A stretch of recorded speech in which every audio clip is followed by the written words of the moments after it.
महिला महाविद्यालयाच्या वतीनं भव्य तिरंगा यात्रा कैलास असेल लक्ष्मीबाई देशमुख महिला महाविद्यालयाच्या राष्ट्रीय सेवा योजना विभागाच्या वतीने भारतीय स्वातंत्र्य दिनाचे औचित्य साधून गुरुवारी दिनांक 13 रोजी परळीत भव्य तिरंगा यात्रेचे आयोजन करण्यात आले।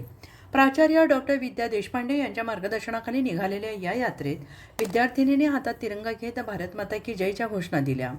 महाविद्यालयाच्या प्रांगणातून सुरू झालेली ही रॅली राणी लक्ष्मीबाई टॉवर चौक, अरुणोदय मार्केट, छत्रपती शिवाजी महाराज चौक, बस स्थानक आणि बाजार समिती मार्गे पुन्हा टॉवर चौकात पोहोचली। राष्ट्रगीताने यात्रेची सांगता झाली। यावेळी संस्थेचे कोषाध्यक्ष प्राध्यापक प्रसाद देशमुख, संचालिका सौ छायाताई देशमुख, प्राचार्य डॉक्टर विद्या देशपांडे, रासवे कार्यक्रम अधिकारी डॉक्टर विवेकानंद कवडे, प्राध्यापक प्रवीण फुटके यांच्यासह शिक्षक, शिक्षकेतर कर्मचारी आणि विद्यार्थिनी मोठ्या संख्येने सहभागी झाले। आणि या संपूर्ण बातमीचा आढावा घेतला आहे परळी येथून नितीन ढाकणे यांनी।